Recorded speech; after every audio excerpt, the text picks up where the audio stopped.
Hello everyone, welcome in Kiran learners academy. इस video में solve करेंगे दोस्तों। ये है set number 25 24/11/2023 shift number first. General awareness रहता है फर्स्ट पार्ट में। हम कर रहे हैं दिल्ली पुलिस कांस्टेबल एग्जाम के मोस्ट इंपोर्टेंट जो लेटेस्ट प्रीवियस ईयर क्वेश्चन है 2023 में जितने भी क्वेश्चन पेपर बने थे वो सारे कवर कर रहे हैं।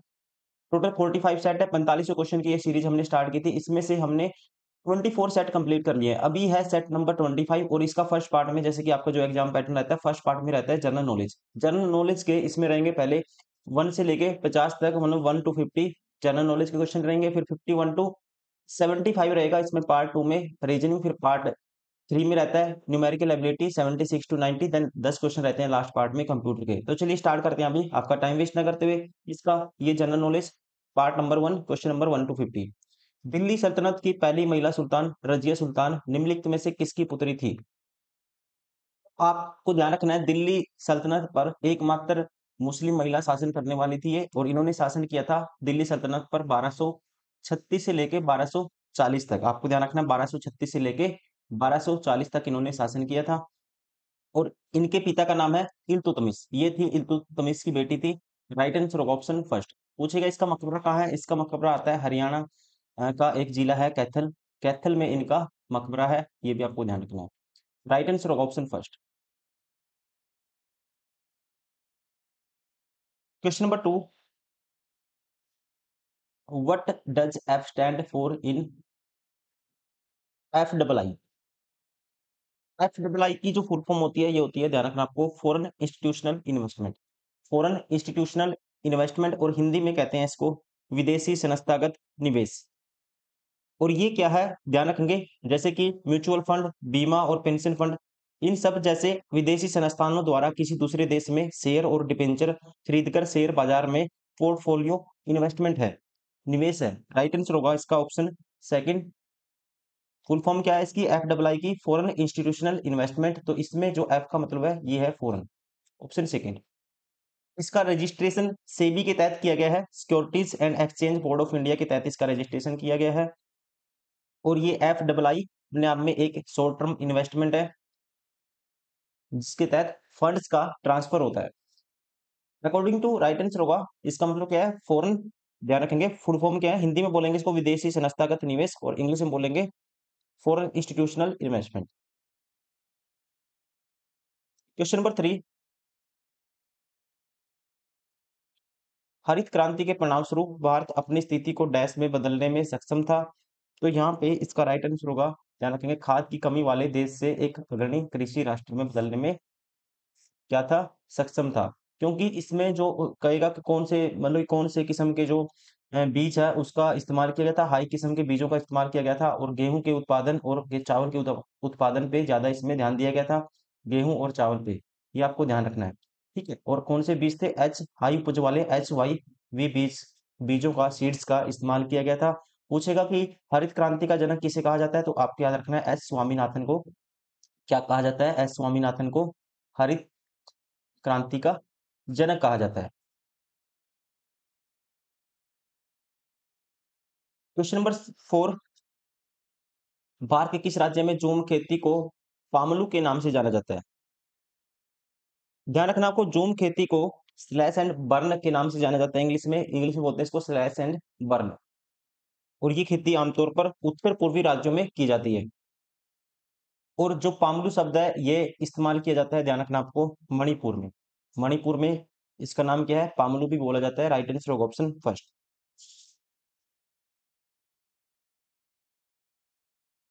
क्वेश्चन नंबर 5, जुलाई 2023 तक भारत सरकार द्वारा केरल के निम्नलिखित में से किस नृत्य को शास्त्रीय नृत्य का दर्जा दिया गया? अकॉर्डिंग टू जुलाई 2023, तो इसका राइट आंसर होगा ये है मोनियट्टम को, ऑप्शन 4।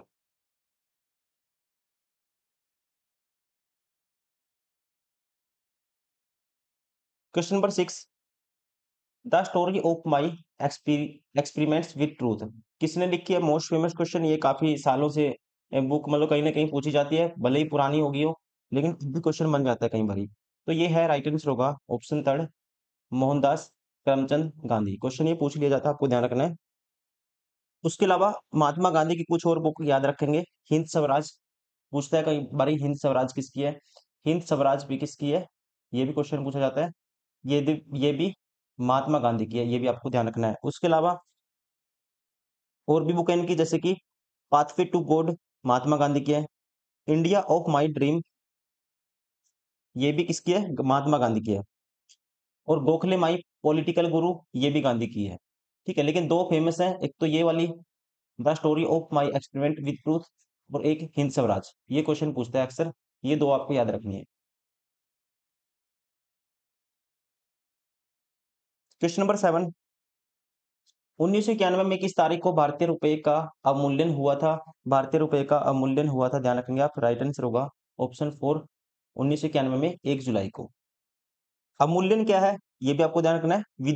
मुद्रा के संदर्भ के में विदेशी मुद्रा के संदर्भ में रुपए के मूल्य में कमी को क्या बोलते हैं? अवमूल्यन बोला जाता है। और इसकी वजह से निर्यात में वृद्धि होती है, निर्यात में वृद्धि होती है, और आयात महंगा हो जाता है, आयात में कमी आती है।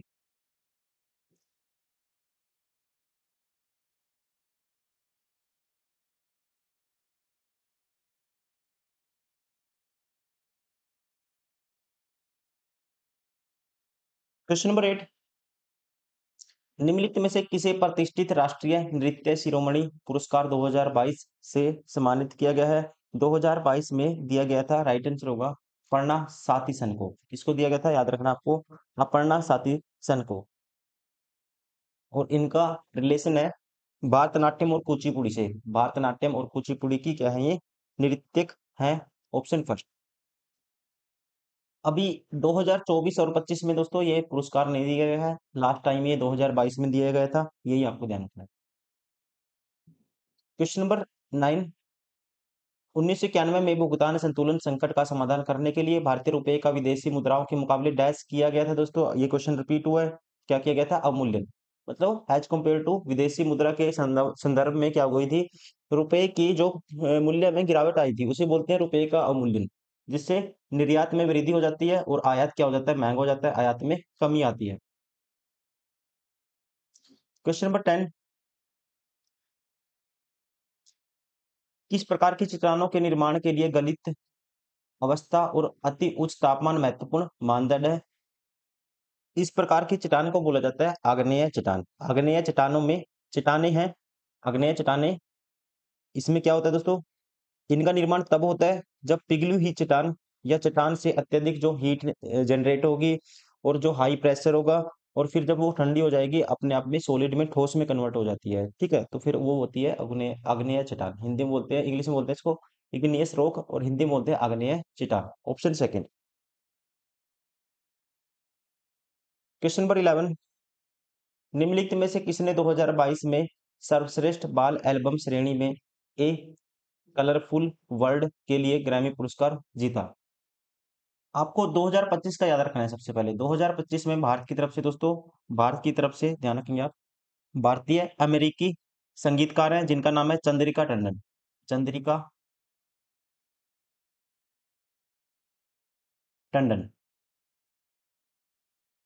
इनको मिला है किस श्रेणी में? श्रेणी का नाम है, श्रेणी है best news, best news ambient and chat album, या एल्बम का नाम कह सकता हूं मैं, एल्बम का नाम डायरेक्ट लिख देता हूं। एल्बम है, एल्बम का नाम है त्रिवेणी।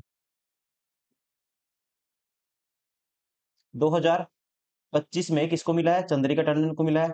एल्बम का नाम क्या है, ये आपको ध्यान रखना है, त्रिवेणी है। लेकिन ये यहाँ पे 2022 में बाल एल्बम श्रेणी में मिला था, यहाँ पे एक कलरफुल वर्ड के लिए। राइट आंसर होगा इसका ऑप्शन फर्स्ट, ये मिला था फाल्गुनी साग। लेकिन आपको याद रखना है 2025, चंद्रिका टंडन। क्वेश्चन नंबर 12, मध्य प्रदेश के राय लोक नृत्य प्रदर्शन के लिए निम्नलिखित में से किसने 2022 पद्मश्री प्राप्त किया? ये मिला था, राइट आंसर होगा ऑप्शन फर्स्ट राम साई पांडे। 2025 में भी दिए गए हैं पद अवार्ड, इसमें से 100 टोटल 139 अवार्ड दिए गए हैं 2025 में, टोटल है 139, और इसमें से 113 पद्मश्री हैं, 113 पद्मश्री, 19 पद्म भूषण है, और 7 क्या हैं, पद्म विभूषण।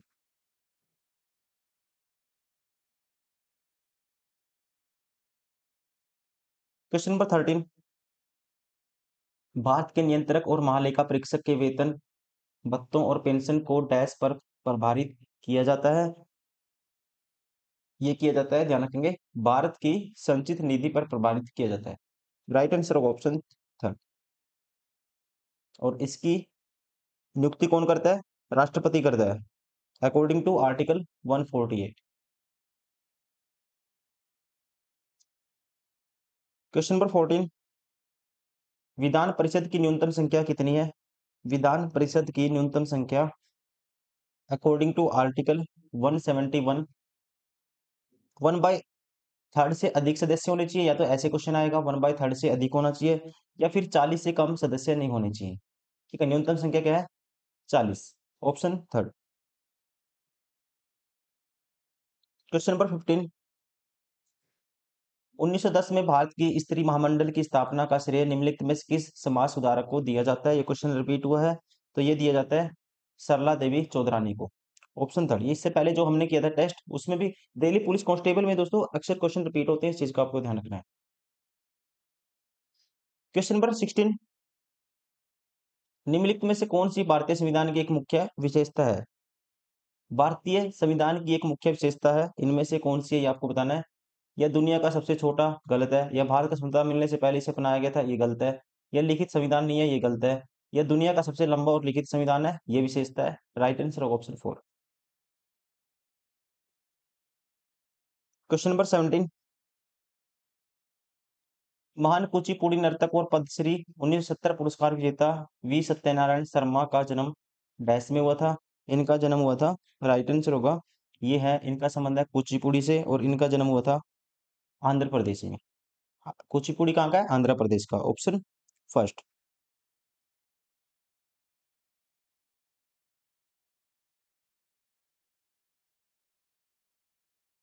क्वेश्चन नंबर 18,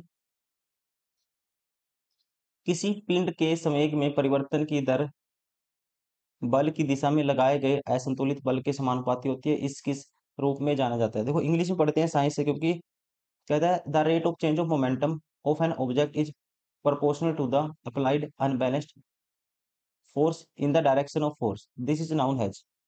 अब देखिए न्यूटन का सेकंड लॉ क्या कहता है? Force is equal to mass गुना एक्सेलरेशन। ठीक है, तो यही तो बोल रहा है ये, the rate of change of momentum of an object is proportional to the applied unbalanced force is direction of force, this is known has second law of motion. Newton का second law of motion, right answer of option first.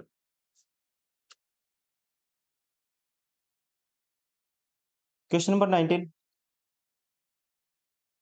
निम्नलिखित में से किस लेखक ने प्रसिद्ध अंग्रेजी Moby Dick लिखा है? मोबी डिक लिखा है यहाँ पे 1851 में, राइट आंसर होगा ऑप्शन फर्स्ट, हरमन मेलविल ने। कहाँ के हैं ये? यूएसए के थे। 1951 में लिखा गया था इनके द्वारा, मोबी डिक, हरमन मेलविल के द्वारा, ऑप्शन फर्स्ट।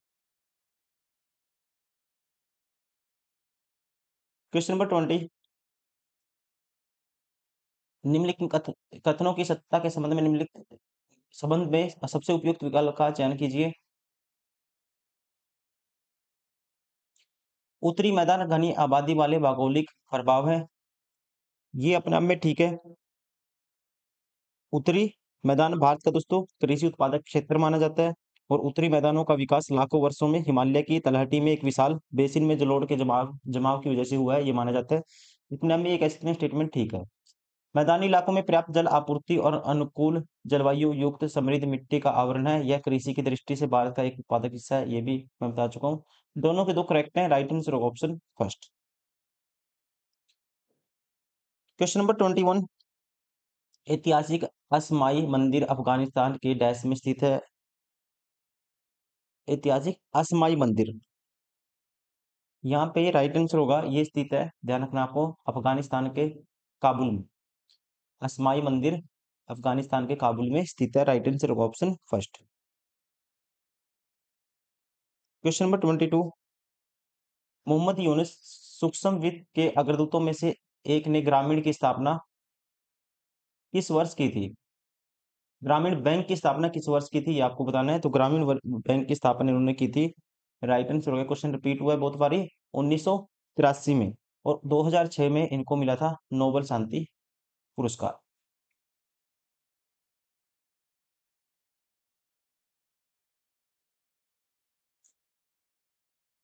क्वेश्चन नंबर 23, 2011 की जनगणना के अनुसार निम्नलिखित में से किस राज्य में अनुसूचित जाति के व्यक्तियों की संख्या जनसंख्या सर्वाधिक है? अनुसूचित जाति के व्यक्तियों की जनसंख्या सर्वाधिक है। राइट आंसर होगा ऑप्शन फर्स्ट, उत्तर प्रदेश में। कहाँ पे? उत्तर प्रदेश में लगभग 28.9%।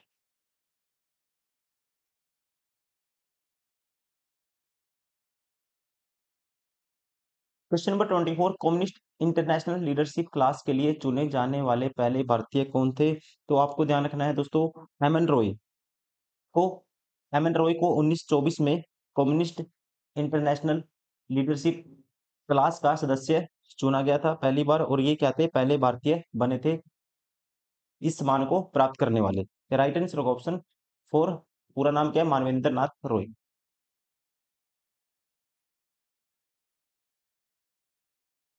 क्वेश्चन नंबर 25, प्रथम खेलो इंडिया स्कूल गेम्स किस वर्ष प्रारंभ हुए थे? प्रथम खेलो इंडिया स्कूल गेम्स का आयोजन किया गया था, यहाँ पे राइट आंसर होगा 2018 में। कब किया गया था? 2018 में, 31 जनवरी से लेके 8 फरवरी तक। और इसके अलावा ध्यान रखेंगे 2024 का खेलो इंडिया यूथ गेम 2024, जो 19 जनवरी से लेके कब तक? 31 जनवरी तक। इनका आयोजन करवाया गया है तमिलनाडु के 4 शहरों में, या कह सकते हैं तमिलनाडु में तमिलनाडु में तमिलनाडु के 4 शहरों में इनका आयोजन करवाया गया है, जैसे कि चेन्नई, त्रिची, मदुरै और कोयम्बटूर। 2000 ये तो खेलो इंडिया, इनका नाम क्या है? खेलो इंडिया स्कूल गेम, और ये क्या है? खेलो India youth game.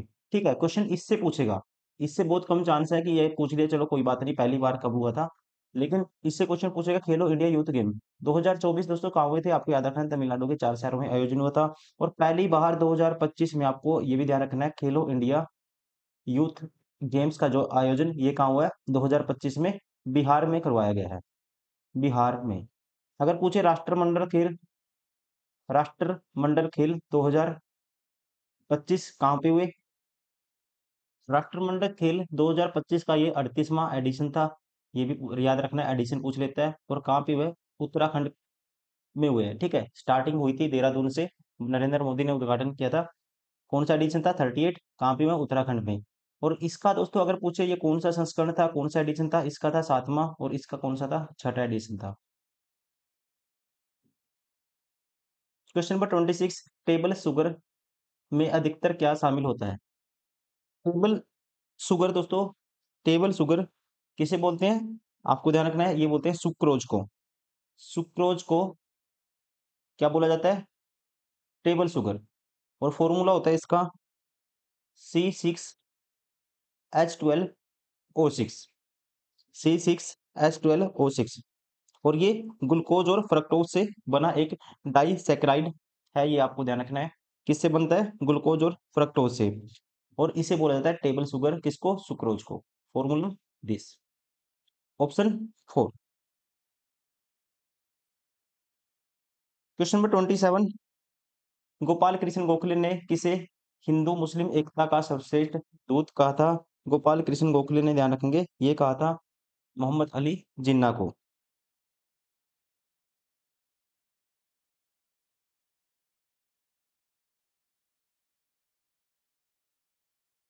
Question number 28, beriberi dash की कमी से होता है? बेरी बेरी रोग होता है विटामिन, ध्यान रखेंगे, B1 की कमी से। और B1 को इंग्लिश में इसका केमिकल नेम क्या है? B1 का नेम है थायमिन। विटामिन B1 की कमी से क्या होता है? बेरी बेरी रोग होता है।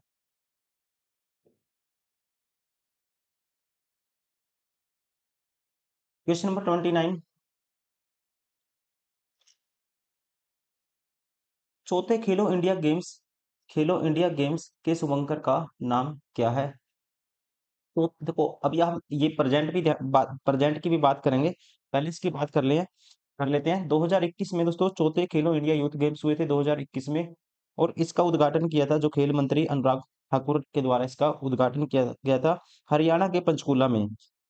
और इसका जो शुभंकर था ये था धाकड़।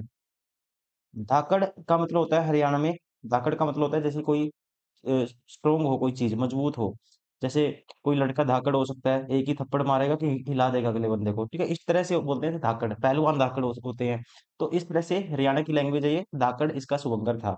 लेकिन आपको याद रखना है उसके बाद वाले, खेलो इंडिया यूथ गेम्स 2024 मैंने बताया था कहाँ पे, तमिलनाडु के 4 शहरों में आयोजन हुआ था। कहाँ पे? तमिलनाडु। 2025 कहाँ पे दोस्तों? 2025 का ये कौन सा एडिशन था? 7वां एडिशन था, और ये छठा एडिशन था। 2025 का जो 7वां एडिशन था ये पहली बार कहाँ पे आयोजन हुआ था इसका? बिहार में। राष्ट्रमंडल खेल 2025 याद रखना आपको, कौन से नंबर के थे? 38वें नंबर के। आयोजन कहाँ पे हुआ है? उत्तराखंड में। और शुभंकर क्या था इसका? मोनाली। मो ये क्या है? मोनाल या मोनाली ऐसा नाम है। ये एक उत्तराखंड का राष्ट्रीय पक्षी है, उसका नाम है, उसके ऊपर इसका नाम शुभंकर ये रखा गया है, मोनाली। अकॉर्डिंग टू इसका क्या था राइट आंसर? ऑप्शन थर्ड, धाकड़। Question number 30। 100 meter relay race में कितने एथलीटों को एक रेस पूरी करनी होती है? आपको ध्यान रखना है रिले रेस एक ट्रैक और फील्ड इवेंट है जिसमें एथलीट अगले धावक को पास करने से पहले एक डंडा लेकर पूर्व निर्धारित दूरी तक दौड़ते हैं। ठीक है, डंडा लेकर एक जो फिक्स्ड डिस्टेंस है वहां तक दौड़ा जाता है, और 4 धावकों की एक टीम एक दूसरे को बैटन पास करते हुए समान दूरी 100 मीटर से आमतौर पर 400 मीटर तक दौड़ती है। कितने धावक होते हैं? 4। ऑप्शन 4।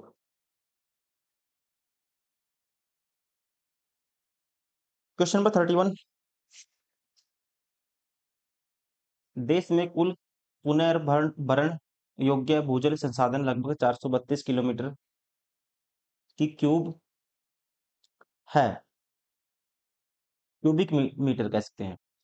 तदनुसार किस जल निकाय में कुल पुनर्भरण योग्य भूजल संसाधन का लगभग 26.55% है, ये आपको बताना है।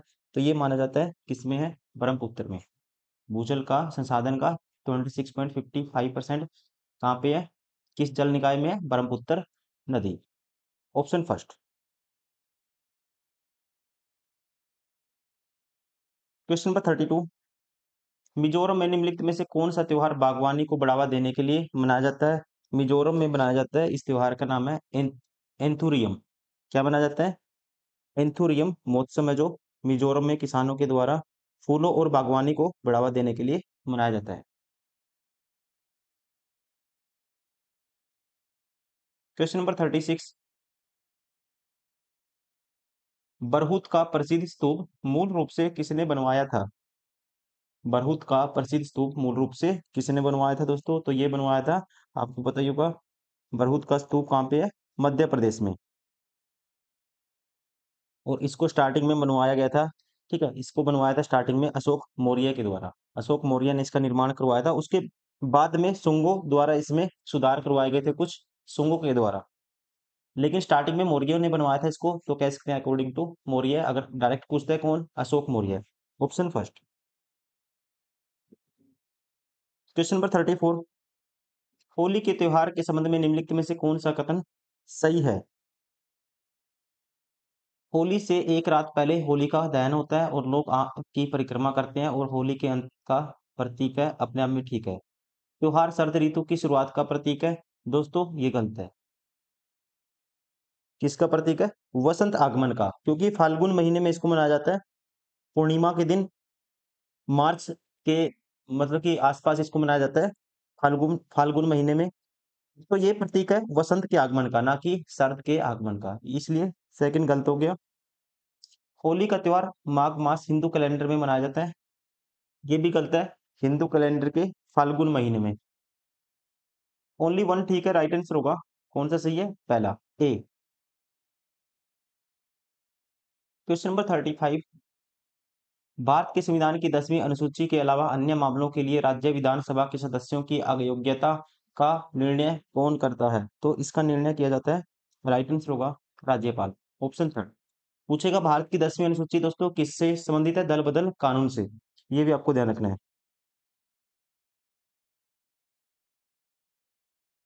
क्वेश्चन नंबर 36, कौन सा पड़ोसी देश 2020-21 में मात्रा और मूल्य दोनों के मामले में 54% से अधिक की सबसे बड़ी हिस्सेदारी के साथ भारत से गेहूं निर्यात के शीर्ष गंतव्य के रूप में उभरा है?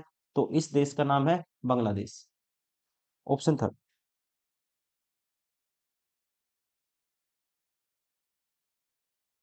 पूछेगा, भारत का जो गेहूं के उत्पादन में कौन सा नंबर आता है दोस्तों? भारत दूसरे नंबर पे आता है गेहूं उत्पादन में।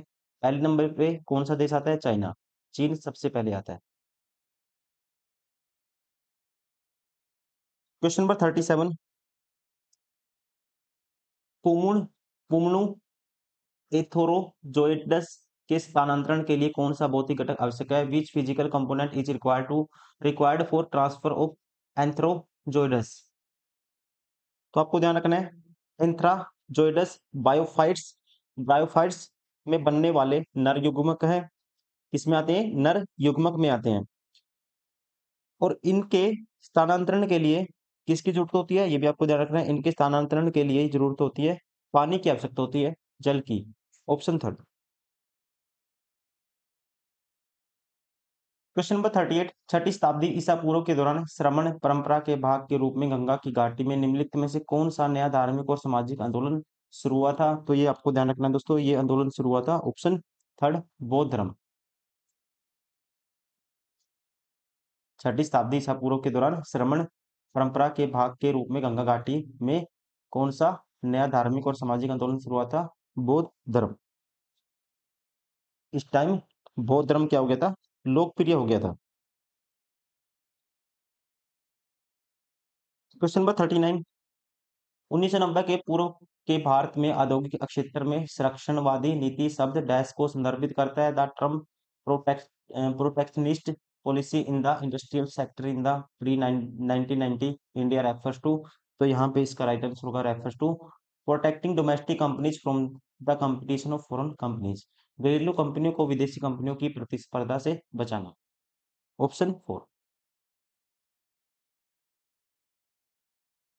क्वेश्चन नंबर 40, भारत में मौसमी बेरोजगारी मुख्यतः किस क्षेत्र से संबंधित है दोस्तों? मौसमी बेरोजगारी पाई जाती है कृषि क्षेत्र में।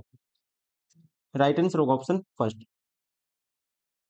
ठीक है, इसमें क्या होता है? मौसमी बेरोजगारी ऐसी कंडीशन होती है जहां काम करने के इच्छुक व्यक्तियों को एक निश्चित मौसम या समय अवधि के लिए काम नहीं मिल पाता है।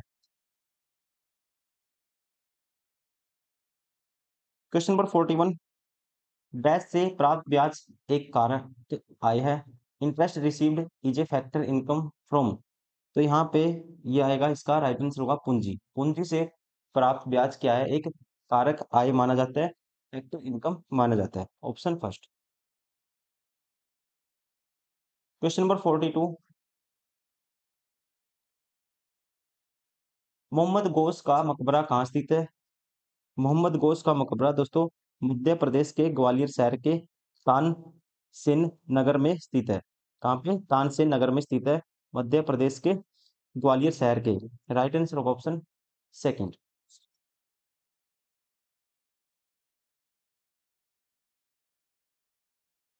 क्वेश्चन 43, हिंदू मत में असपरिछता बनी रहने के कारण निराश होकर बी आर अम्बेडकर डैश में परिवर्तित हो गए थे। तो इन्हों ये परिवर्तित हो गए थे अकॉर्डिंग टू राइट आंसर होगा ऑप्शन सेकंड, बौद्ध धर्म में। Doctor B R Ambedkar. Question number 44, भारतीय संविधान के अनुच्छेद 23 और 24 निम्नलिखित में से किस अधिकार से संबंधित है दोस्तों? 23-24 में आते हैं। राइट आंसर होगा शोषण के विरुद्ध अधिकार। दोनों के दो संबंधित है शोषण के विरुद्ध अधिकार से। Option four.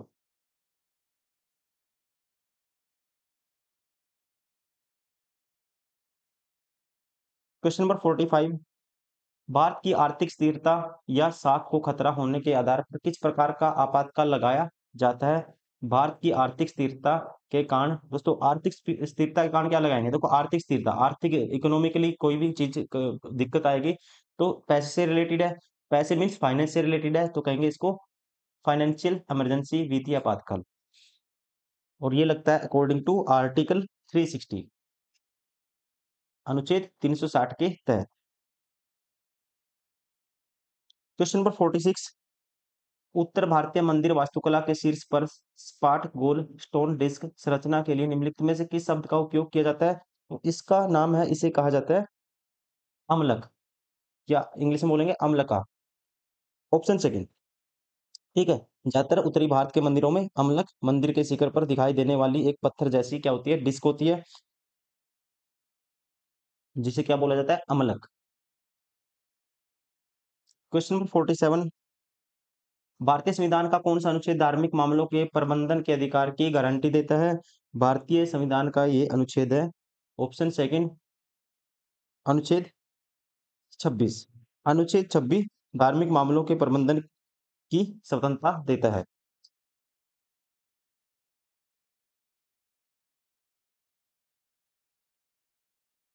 Question number 48।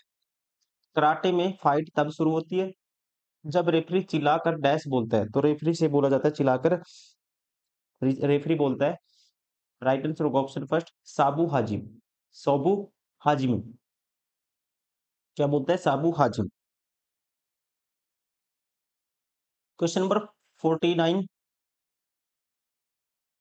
निम्नलिखित में से कौन भारत पर आधारित किताब उल हिंद के लेखक हैं? किताब उल हिंद के लेखक हैं दोस्तों, राइट आंसर होगा ऑप्शन फोर, अल ब्रूनी।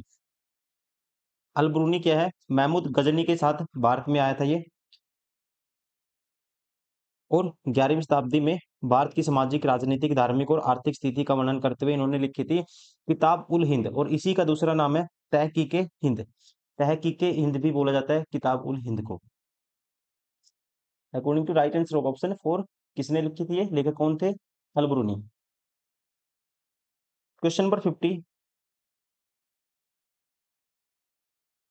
एम एस सुब्बुलक्ष्मी को किस वर्ष भारत रत्न से सम्मानित किया गया था? एम एस सुब्बुलक्ष्मी दोस्तों पहली संगीतकार थी जिन्हें 1998 में भारत रत्न से सम्मानित किया गया था। कब? 1998 में, 1998 में इनको ये सम्मान मिला था।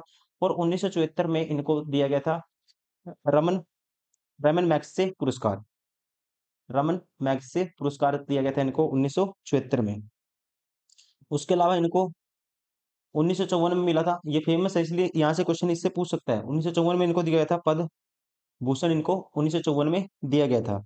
संगीत नाटक अकादमी पुरस्कार इनको मिला था संगीत नाटक अकादमी पुरस्कार इनको दिया गया था कब? 1956 में। और पद्म विभूषण भी इनको दिया गया था। पद्म विभूषण, सारे पुरस्कार इनको मिले हैं मोस्टली। पद्म विभूषण इनको दिया गया था 1900, ध्यान रखेंगे, 75 में। नाम क्या है? M S Subbulakshmi. भारत रत्न कब दिया गया था? 1998 में। पहली भारत रत्न से सम्मानित होने वाली क्या थी? पहली संगीतकार।